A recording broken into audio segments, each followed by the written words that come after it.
Eu começo dizendo que estamos todos desacorçoados. É uma expressão antiga, mas que mostra bem a falta de uma condução que nos leve a algum lugar. Infelizmente, o que nós estamos vendo é o Ministério da Saúde dando trombada. Caiu o secretário que parecia ser uma presença empresarial, uma presença privada no governo. Ele deu entrevista aqui na Rádio Bandeirantes sábado e já no domingo pedia o boné, se é que ele usa boné. Nós estamos falando do Carlos Wieser. A Thaís Freitas cutucou bem ele aqui, porque quando ele disse que estados e municípios estavam inflando os números, ela quis saber quais. E foi exatamente por isso que caiu o Carlos Wieser. Ficou uma má impressão realmente, né, Thaís, naquela, e você foi no fígado dele. Porque ele não tinha, ele soltou gratuitamente esse tipo de denúncia contra estados e municípios. Aí o que acontece? Nos estados e municípios, nós temos aí posições erráticas.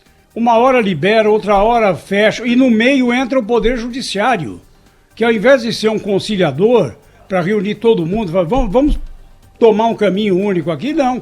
Ele serve também para complicar, para confundir ainda mais a cabeça das pessoas. Mas ao longo do programa nós vamos destrinchando tudo isso. Por enquanto, o nosso bom dia. Thaís? Bom dia, José Paulo de Andrade, aos ouvintes aqui da Rádio Bandeirantes.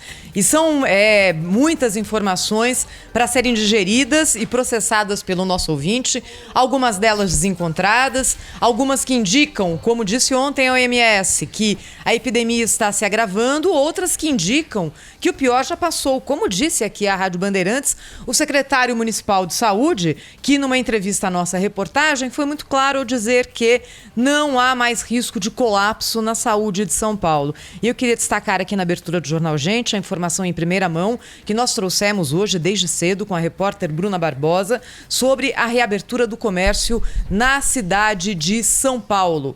O que vai acontecer em São Paulo a partir dessa semana? A cidade permitirá que o comércio volte a funcionar a partir de amanhã. Amanhã, quarta-feira, comércio de rua em São Paulo pode voltar a reabrir, claro que em horários restritos, com protocolos, normas de segurança, mas amanhã, depois de um fechamento que começou lá em março, quem tem loja, comércio de rua, vai poder reabrir as portas. Shoppings reabrem na quinta-feira. Tendência de horários, ainda não foi batido o martelo.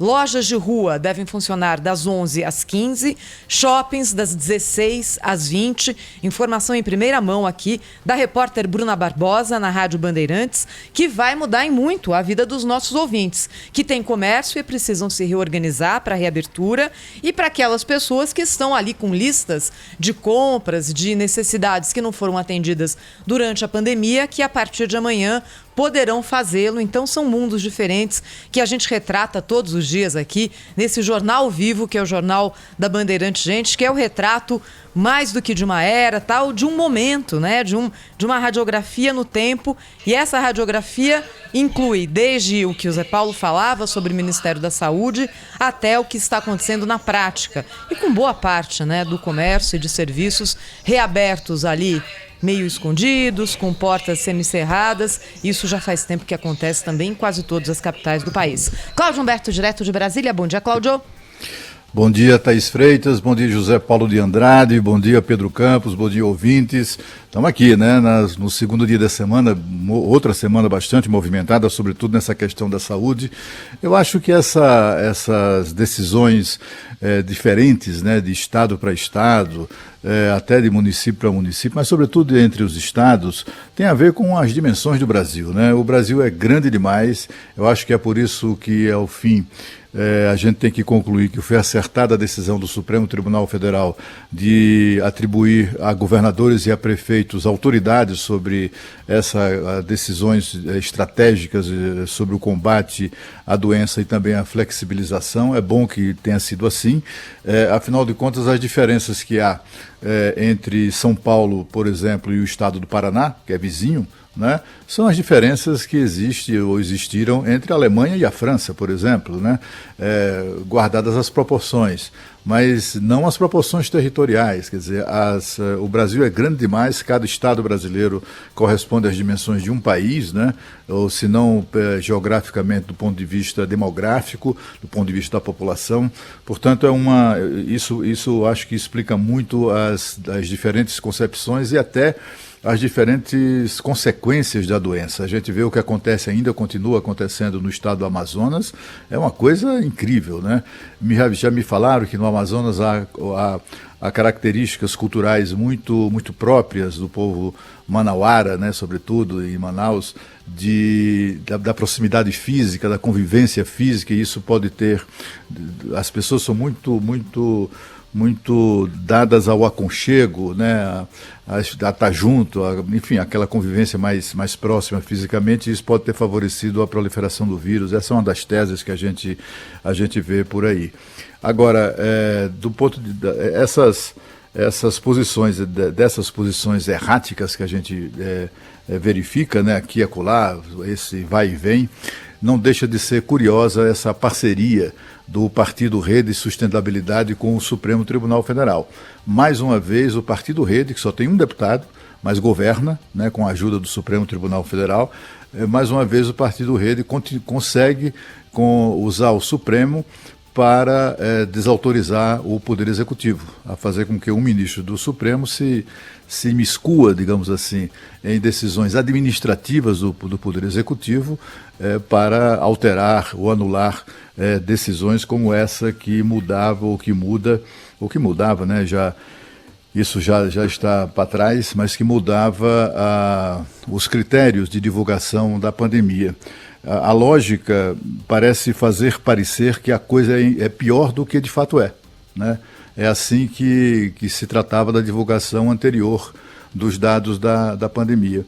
Quando chegou-se a manchetear no Brasil inteiro, e aliás o mundo inteiro divulgou isso, que no Brasil estava morrendo uma pessoa por minuto. E isso era mentira, porque afinal de contas o número total que levava a essa imaginação eram números que não correspondiam ao dia, né? Correspondia ao dia, mais uma série de outros dias que foram contabilizados naquele total. Mas, enfim, o fato é que no Brasil a judicialização de tudo, até de portaria ministerial, é algo concreto com o qual a gente tem que se habituar a conviver. E se tem muita atrapalhada do governo nessa questão aí da divulgação de dados, né? Nos últimos dias foi o principal assunto aí do país, né? E muita confusão, gente que não conseguiu entender ainda exatamente as razões dessa polêmica.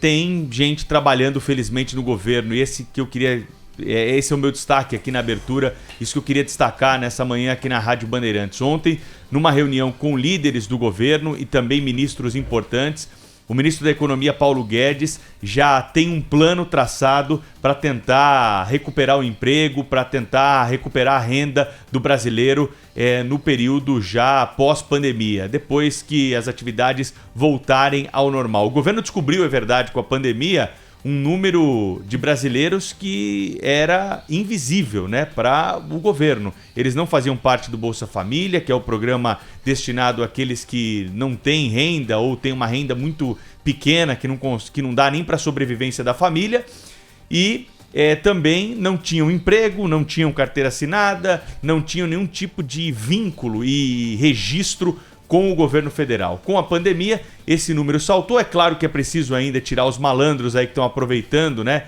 do auxílio emergencial para esse cadastro, mas o governo já tem a exata noção que há milhões de brasileiros nessa situação. Por isso, ontem, aqui no Bastidores do Poder da Rádio Bandeirantes, nós ouvimos o senador Eduardo Gomes, que nos trouxe a informação de bastidor dessa reunião.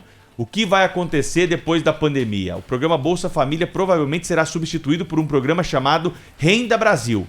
E esse programa não vai apenas repassar recursos, haverá uma contrapartida para que as pessoas beneficiadas, ou pelo menos os novos incluídos, eles tenham algum tipo de atividade. E o governo ainda não fechou qual é exatamente esse modelo, mas já há uma sinalização do caminho. O que é importante nessa história toda é que já há uma parte do governo pensando concretamente no pós-pandemia, né? Que é a grande dificuldade de um país em desenvolvimento. Nós não somos uma economia rica, não temos os recursos, né, dos países ricos que enfrentaram o coronavírus, que tem lastro econômico para bancar um período de quarentena. Por isso, importante que a gente já pense no dia seguinte e nesse período já de retomada da atividade em alguma região do país. Isso tem de vir logo, né? Tem de ser apresentado à população. Se houver alguma mudança na legislação, isso já pode começar a ser discutido, justamente para o período pós-pandemia já se aproveitar e evitar essa onda, essa segunda onda econômica, como gostam de dizer as autoridades federais.